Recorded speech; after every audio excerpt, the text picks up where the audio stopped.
नमस्कार। अ, जैसा कि हम लोग पिछले क्लास में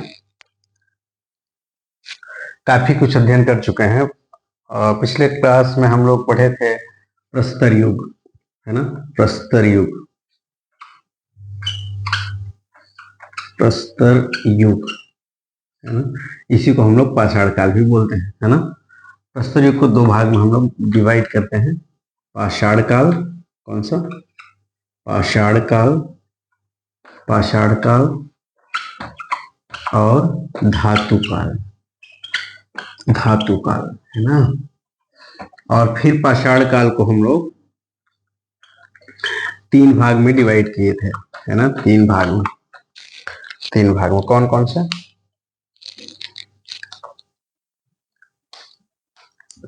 निम्नपुरा पाषाण काल, निम्नपुरा, मध्यपुरा, मध्यपुरा पाषाण काल और उच्चपुरा पाषाण काल, है ना। नहीं, इसको तीन भाग में हम लोग बांटे थे। और पूरा पाषाण काल, क्या? पूरा पाषाण काल, पूरा पाषाण काल, है ना। और मध्य पाषाण काल, मध्य पाषाण काल और नवपाषाण काल, और नवपाषाण काल, है ना। और इसको फिर हम लोग पूरा पाषाण काल को, पूरा पाषाण काल को तीन भाग में हम लोग बांटे थे। पूरा पाषाण काल को, है ना, पूरा पाषाण काल को बांटे थे। यहां तक हम लोगों ने अध्ययन कर लिया था, है ना। आज हम लोग शुरू करेंगे मध्य पाषाण काल। देखिए, अब इतिहास जो है धीरे धीरे इंटरेस्टिंग होता जाएगा, इंटरेस्टिंग होता जाएगा। आज हम लोग क्या पढ़ेंगे प्रस्तर युग में? ये देखो, मेरे ख्याल से रट गया हो गया होगा आपको। जैसे एक बार हम लोग डिस्कस कर लेते हैं इसके बारे में, फिर हम बात करेंगे। पूरा पाषाण प्रस्तर युग के बारे में हम लोगों ने अध्ययन किया था कि प्रस्तर युग जो है उसको हम मेनली दो भाग में डिवाइड करते हैं, पाषाण काल और धातु काल। पाषाण काल मतलब जिस काल में पाषाण पत्थरों का उपयोग ज्यादा हुआ उसे पाषाण काल कहा गया, और इसमें धातुओं का उपयोग पत्थरों के साथ साथ हुआ और उसे ताम्र पाषाणी काल कहा गया, या धातु काल कह सकते हैं उसको, है ना। तांबे का उपयोग सबसे पहले हुआ था धातुओं के रूप में। इसी क्रम में हम लोग फिर आगे हम लोगों ने पढ़ा कि पाषाण काल को तीन भाग में बांट लिया हम लोगों ने अध्ययन के दृष्टिकोण से। पूरा पाषाण काल, मध्य पाषाण काल, नवपाषाण काल। फिर हम लोगों ने पूरा पाषाण काल को तीन भागों में विभाजित किया। नंबर 1, निम्न पूरा पाषाण काल, मध्य पूरा पाषाण काल और उच्च पूरा पाषाण काल। इन तीनों चीजों के बारे में, इन तीन के बारे में हम लोगों ने अध्ययन किया। उस अध्ययन के बाद हम लोगों ने ये पता लगाया कि किस किस जगह पे, कहाँ कहाँ प्रमुख प्रमुख स्थलों पे इसका जो है इसके साक्ष्य पाए गए हैं। आज हम लोग पढ़ेंगे जो बहुत ही इंटरेस्टिंग है, मध्य पाषाण काल। अब आप ये देख रहे होंगे क्रम बन रहा है, जो मानव जाति है उसका एक क्रम बन रहा है। पहले घुमक्कड़ी हुआ करते थे ये लोग, घुमक्कड़ी से अभी ने आग की इन्होंने खोज कर लिया है ना। आग की खोज पूरा पाषाण काल में हो चुकी है।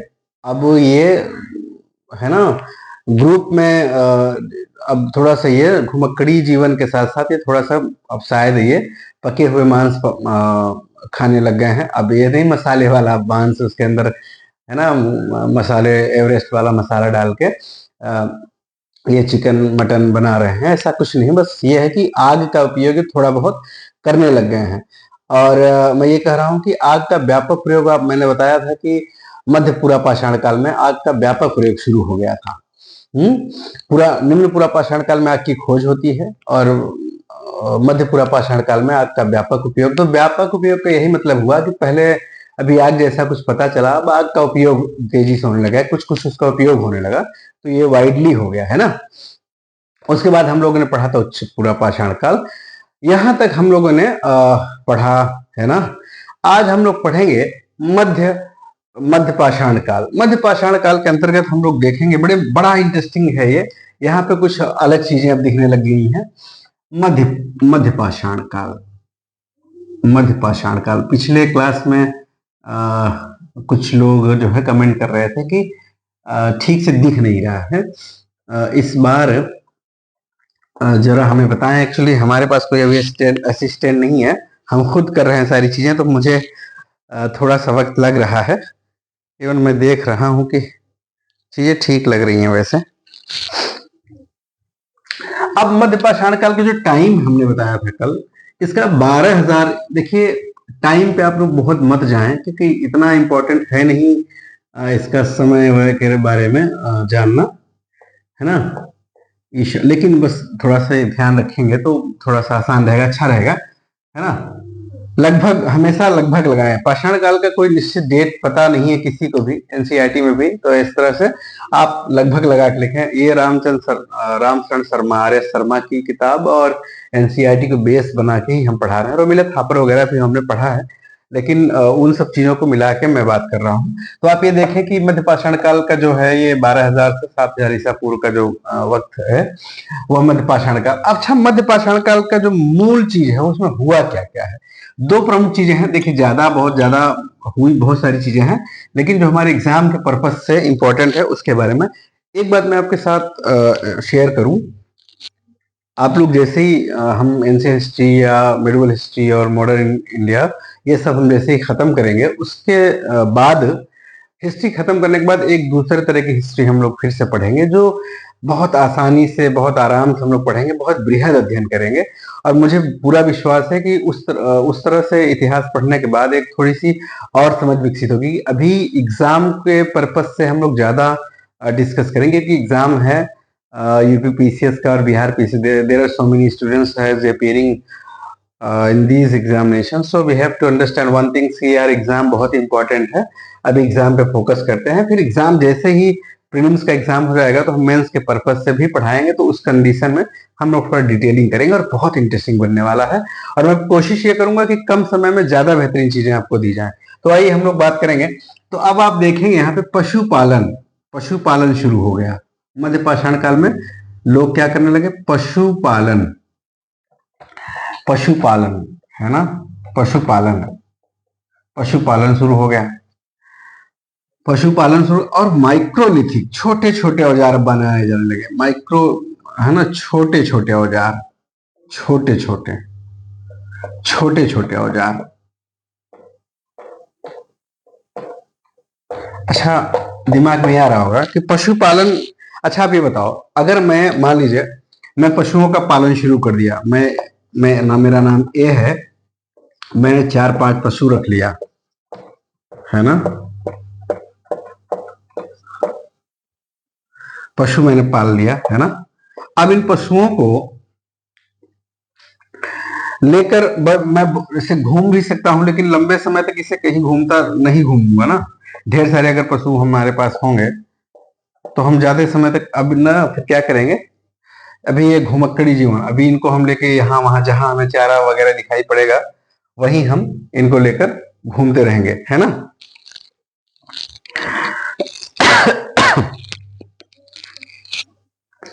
यहीं पे शुरू हो गया। अच्छा, अब ये देखेंगे कि सबसे अभी घुमक्कड़ी होंगे। जब हम पशुओं को पालना शुरू करेंगे तो हमें कुछ लोग इकट्ठा होने की जरूरत पड़ेगी। अब हम थोड़ी एक रिस्पॉन्सिबिलिटी हमारी बढ़ जाएगी। अब हम पशुओं को लेकर जगह जगह यहाँ वहां वो करेंगे। अच्छा, तो सबसे जो पुराना स्थल है जहाँ जहाँ जहाँ पशुओं के साक्ष्य मिले हैं, पशुपालन के साक्ष्य मिले हैं, वो कौन सा जगह है? भारत का एक जगह है, उसका नाम है आदमगढ़। हमने अपने पहले वीडियो में इसका चर्चा किया था। आदमगढ़, आदमगढ़, कुछ लोग इसे आजमगढ़ समझेंगे, जो उत्तर प्रदेश में है। यह आदमगढ़ है भाई, यह मध्य प्रदेश में। कहाँ है ये? मध्य प्रदेश में, मध्य प्रदेश, मध्य प्रदेश, है ना, मध्य प्रदेश। और एक जगह और है, यह सबसे प्राचीन पशुपालन के साक्ष्य प्राप्त हुए हैं। कहां से? आदमगढ़ से। कहां है ये? मध्य प्रदेश में, मध्य प्रदेश में। एक जगह और है बागौर, बागोर, क्या है? बागोर। ये कहां है? गुजरात में। गुजरात में है कि राजस्थान में है?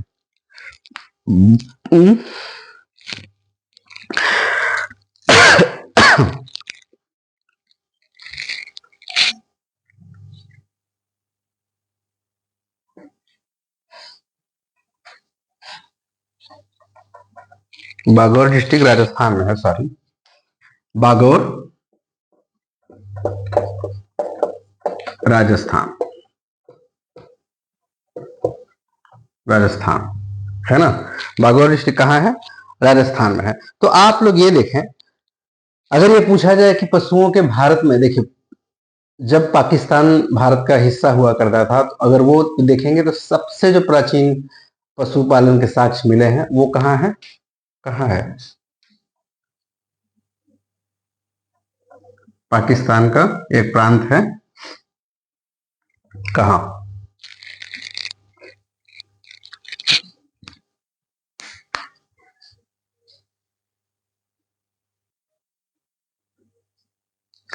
तो हम लोग जो है, जो अभी हम लोगों ने बात किया कि भारत में सबसे जो प्राचीन पशुपालन के साक्ष्य जो पाए गए हैं वो आदमगढ़ में पाए गए हैं, जो मध्य प्रदेश में स्थित है। और दूसरी एक जगह है बागौर, जो राजस्थान में स्थित है। लेकिन अगर जब भारत पाकिस्तान के बंटवारे से पूर्व का जो स्थल है वह मेहरगढ़ है। मेहरगढ़ एक्चुअली, मेहरगढ़ में सिर्फ पशुओं के साक्ष्य नहीं पाए गए, बल्कि कृषि एवं पशुपालन के सबसे प्राचीनतम साक्ष्य प्राप्त हुए हैं। तो इस संदर्भ में हम लोगों ने देखा कि इसके प्रमुख, अब आप कुछ कुछ जगहों के बारे में हम लोग बात करेंगे। ये इसके जो प्रमुख स्थल हैं कहाँ कहाँ पाए गए हैं? आदमगढ़ मध्य प्रदेश, होशंगाबाद मध्य प्रदेश, भीमबेटका मध्य प्रदेश, बागौर राजस्थान। बागौर कहाँ है? राजस्थान, राजस्थान, बागौर राजस्थान, लंगनाज गुजरात, महागढ़ मेजा, मेजा एक्चुअली इलाहाबाद में है, इलाहाबाद उत्तर प्रदेश में है ना। तो लंगनाज में इसके साक्ष्य पाए, सॉरी, महागढ़ में इसके साक्ष्य प्राप्त हुए हैं। सरायनाहर प्रतापगढ़ जिला है उत्तर प्रदेश में, उसमें पाए गए हैं इसके साक्ष्य। और दूसरा है पायशुरा, मुंगेर, मुंगेर डिस्ट्रिक्ट है बिहार का, पायशुरा, जहां पे बिहार का मुंगेर डिस्ट्रिक्ट में है ये, जहां पे इसके मध्यपाषाणकालीन स्थल प्राप्त हुए हैं। तो आप ये देखेंगे, अभी हम लोग कहाँ से शुरू हुए थे, मैं ये कह रहा हूँ कि देखिए इसमें जो जो पाषाण काल है, इससे मुझे सिर्फ इतना समझना है कि मानव का विकास कैसे हो रहा है। एक्चुअली जो किताब है रामशरण शर्मा की, उन्होंने लिखा है अपनी किताब का नाम भारत का प्रारंभिक इतिहास। अब आप ये देखें कि पहले मानव अपने जो है पशुवत जीवन जी रहा था, यायावर की तरह अपनी जिंदगी जी रहा था। अब वह जो है कुछ व्यवस्थित होने लग गया है, उसका कुछ माइंड डेवलप हो रहा है और वह व्यवस्थित हो रहा है। आप एग्जाम्पल के तौर पर देखें कि पहले वो जंगलों में, झाड़ियों में, यहाँ वहां रहता था। अभी ये क्या कर रहा है, ग्रुप में रहना शुरू कर दिया है, एक ग्रुप में रह रहा है। और घुमक्कड़ी तो अभी भी है वो, लेकिन उसके साथ साथ अभी क्या करने लग गया है, पशुपालन करने लग गया है, पशुपालन करने लग गया है। और उसके जो प्रमुख जगहों पे इसके कहाँ कहाँ साक्ष्य प्राप्त हुए हैं, तो पशुपालन का अभी जो पॉइंट बनता है कि भारत में सबसे पहले पशु पालन के साक्ष्य कहाँ से प्राप्त हुए, तो आप बोलेंगे आदमगढ़। और आदमगढ़ कहाँ है? मध्य प्रदेश में। दूसरा है कौन सा? बागौर, बागौर कहाँ है? राजस्थान में। और आप ये देखेंगे आदमगढ़ मध्य प्रदेश और कई ऐसे स्थल हैं जहां पे इसके साक्ष्य प्राप्त हुए हैं, मतलब किसी न किसी रूप में। स्पेसिफिकली जो हम लोग ने पशुपालन और के बारे में बात किया वो ये है। तो आदमगढ़ बार, फिर आदमगढ़ मध्य प्रदेश, होशंगाबाद मध्य प्रदेश, भीमबेटका भोपाल में है। यहाँ पे सबसे प्राचीन चित्रकारी गुफा में चित्र पाए गए हैं भीमबेटका में। तो ये पूछा जाता है कि भीमबेटका कहाँ है, तो बताएंगे आप मध्य प्रदेश। मध्य प्रदेश में कहाँ है? भोपाल में है। यहाँ क्या पाए गए हैं? चित्रकारी चित्र पाए गए हैं। बागौर है, बागौर में पशु और कृषि के साक्ष्य पाए गए हैं। तो अभी कृषि की बात नहीं करेंगे, अभी कृषि की बात ही नहीं हो रही है, कृषि तो नवपाषाण काल में शुरू होगा। तो हम लोग देख रहे हैं। फिर उसके बाद लंगनाज है, लंगनाज में भी कुछ छोटे छोटे औजार पाए गए हैं, छोटे छोटे औजारों का बनाना शुरू हो गया है, वो पाए गए हैं गुजरात में। और महागढ़ मेजा में हड्डियां पाई गई हैं, उनका अवशेष पाए गए हैं हड्डियों के। तो इससे अंदाजा लगाया गया है कि यह मध्यपाषाण काल के अवशेष हैं। सरायनाहर है ना, यहाँ पे एक साथ कई सारी लोगों को दफनाए जाने के साक्ष्य प्राप्त हुए हैं। प्रतापगढ़ में है ये। पायशुरा मुंगेर बिहार में, यहाँ भी हड्डियों के साक्ष्य प्राप्त हुए हैं। तो इतने सारे जगह हैं। ये डायरेक्टली ऐसे पूछा जाएगा एग्जाम, आदमगढ़ कहाँ है, होशंगाबाद कहाँ है, भीमबेटका कहाँ है, बागोर कहाँ है, लंगनाज कहाँ है, किस प्रदेश में है, महागढ़ कहाँ है, सरायनाहर कहाँ है, पायशुरा कहाँ है। तो आपको पता होना चाहिए आदमगढ़, रट्टा मार जाओ बे। आजमगढ़ मध्य प्रदेश, होशंगाबाद मध्य प्रदेश, भीमबेटका मध्य प्रदेश, बागौर राजस्थान, लंगनाज गुजरात, महागढ़ मेजा उत्तर प्रदेश, सरायनाहर उत्तर प्रदेश प्रतापगढ़ में, सरायनाहर प्रतापगढ़ उत्तर प्रदेश, और पायशुरा मुंगेर बिहार, है ना। अच्छा, आप लोग ये देखे होंगे कि हमने ज्यादातर के जो ऊपर वाले स्थान है आदमगढ़, इन सबों के बारे में डिस्ट्रिक्ट की बात नहीं की, लेकिन जो बिहार और उत्तर प्रदेश में जो पाए गए हैं उनके हम जिले के भी बारे में डिस्कस कर रहे हैं। उसके पीछे का रीजन ये है कि ये बिहार और यूपी पीसीएस के लिए स्पेशली है, हमारा टारगेट है, इसलिए हम उन सब चीजों को बहुत डिटेल में बात कर रहे हैं। ठीक है, इतनी बात समझ आ गई? इतनी बात आपको समझ आई? ठीक है, तो अब हम लोगों ने अध्ययन किया मध्यपाषाण काल तक का, है ना। मध्यपाषाण काल आ गए हैं, और एक और है, उसके बाद हम लोग कुछ संस्कृतियों के बारे में इन शॉर्ट में अध्ययन करेंगे, है ना। फिर ये खत्म हो जाएगा, यह खत्म हो जाएगा। उसके बाद जो है फिर हम लोग शुरू करेंगे इंडस वैली सिविलाइजेशन। अब हम लोग जो है नवपाषाण काल के बारे में अध्ययन करेंगे। नवपाषाण काल के बारे में हम लोग ये देखेंगे, नवपाषाण काल का जो टाइम पीरियड है वो 7000 ईसा पूर्व से 3500 ईसा पूर्व के मध्य है। और इस टाइम की जो प्रमुख खोज है, कृषि का प्रारंभ हो जाता है, और अब जो है पत्थरों के औजार पालिशदार होने लगे, पालिश करके पत्थरों से औजार बनाए जाने लगे, और इसके साथ ही साथ हड्डियों के भी औजार प्राप्त होने लग गए। अब आप ये देखेंगे, इस हमने अभी एक सीक्वेंस आप देखिए कि जो मध्य पूरा पाषाण काल में लोग आग की खोज किए प्रमुख रूप से, है ना, और वो ग्रुप वाइज शिकार करने लग गए। अभी मध्य पाषाण काल में वो पशुपालन शुरू कर दिए, है ना, और नव पाषाण काल में आप ये देख रहे हैं कि वो कृषि करना प्रारंभ कर दिए, है ना, और हड्डियों के औजार बनाने शुरू कर दिए, और अब ना विभिन्न प्रकार के पशुओं को वो पशुपालन शुरू कर दिया ना, अलग अलग पशु। तो सबसे पहले जो कृषि का उपयोग शुरू हुआ वो है जौ और गेहूं की खेती शुरू हुई। किसकी खेती शुरू हुई? जौ और गेहूं की। तो प्रश्न ये उठता है कि सबसे पहले किस फसल की शुरुआत हुई कृषि के रूप में? तो आप लिखेंगे जौ और गेहूं, दोनों में से अगर दोनों होंगे तो जौ और गेहूं लिखेंगे, अदरवाइज दोनों में से कोई एक ही होगा तो आप गेहूं। और पशुओं में सबसे पहले किसके पालन शुरू हुए? पशुपालन में भेड़ और बकरी का। उसी के साथ साथ जो है किसके? कुत्ते को भी पशुपालन के रूप में। अच्छा, आप ये देखें, अब हम ना कुछ जगहों को नाम लेंगे, उस जगह के साथ साथ फिर हम अध्ययन करेंगे कि उस जगह विशेष में क्या प्राप्त हुआ। तो सबसे पहले हम देखेंगे मेहरगढ़। मेहरगढ़ कहाँ है? पाकिस्तान में मेहरगढ़ है, और उस जगह पे कृषि और पशुपालन के सबसे प्राचीनतम साक्ष्य प्राप्त हुए हैं। और सबसे प्राचीनतम साक्ष्य के रूप में क्या पाए गए? जौ और गेहूं की खेती शुरू हुई और भेड़ और बकरियों का पालन शुरू हुआ। कहाँ? मेहरगढ़ कहाँ है? पाकिस्तान में। और दूसरा अगला जो सबसे इंपॉर्टेंट जगह है, यूपी पीसीएस वाले विशेष कर ख्याल रखें, कोल्डिहवा से सबसे प्राचीनतम चावल के साक्ष्य पाए गए हैं। सबसे प्राचीनतम कोल्डिहवा से, ठीक है। उसके बाद बुर्जहोम है। बुर्जहोम कहाँ है? कश्मीर में। कहाँ है? कश्मीर में। वहां पे क्या होता था? वहां पे गड्ढे बना के लोग, गर्तावास, है ना, गर्त मतलब गड्ढा, आवास मतलब घर, गड्ढे का घर बना के लोग रहते थे, जहां पे उनके जिस तरह से सोया करते थे, रहते थे, उसी में उनको दफनाने का साक्ष्य प्राप्त हुआ है, तो इसे गर्तावास। तो गर्तावास कहाँ प्राप्त हुए हैं? बुर्जहोम कहाँ है? कश्मीर में। उसी के साथ साथ अब हम लोग गुफ कराल एक जगह है, गुफ कराल कहाँ है? ये भी कश्मीर में है। गुफ कराल में कृषि और पशुपालन के साक्ष्य प्राप्त हुए हैं गुफ कराल से। ठीक है, ये सारे पॉइंट्स आपको नोट करना है, रट्टा मारना है। और अगला है चिरांद। चिरांद कहाँ है? बिहार में।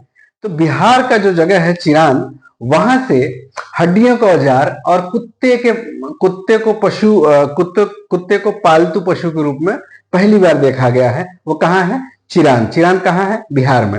और अगला जो सबसे इंपॉर्टेंट है वह यह है पिक्कलीहल। साउथ इंडिया का एक ही जगह है जहां पे कुछ साक्ष्य प्राप्त हुए हैं। पिक्कलीहल कहाँ है? ये कर्नाटका में। अब पिक्कलीहल कर्नाटका में है और वहां से किसके साक्ष्य प्राप्त हुए हैं? राख के ढेर। यानी उस टाइम के जो राख, मतलब मैं ये कहूं कि नवपाषाण काल में जो राख का जो टाइम पीरियड है, उस टाइम पीरियड के जो राख प्राप्त हुए हैं वो कहाँ हुए हैं? पिक्कलीहल कर्नाटका में। तो आज हम लोगों ने जो पाषाण काल है, कमोबेश हम लोगों ने इसका अध्ययन कर लिया है। और इसके साथ साथ जो है ये हमारा पाषाण काल आज जो है खत्म हो गया। ठीक है, तो अगली क्लास जो हमारी होगी उसके पहले हम लोग एक थोड़ा सा कुछ संस्कृतियों के बारे में चर्चा करेंगे। लगभग 5 से 10 मिनट चर्चा करेंगे इंडस वैली सिविलाइजेशन शुरू करने से पूर्व। और मैं कोशिश करूंगा कि जो हमारा नेक्स्ट क्लास होगा वह जो है बहुत बेहतरीन तरीके से होगा। हम हर दिन कुछ न कुछ इम्प्रूव करेंगे।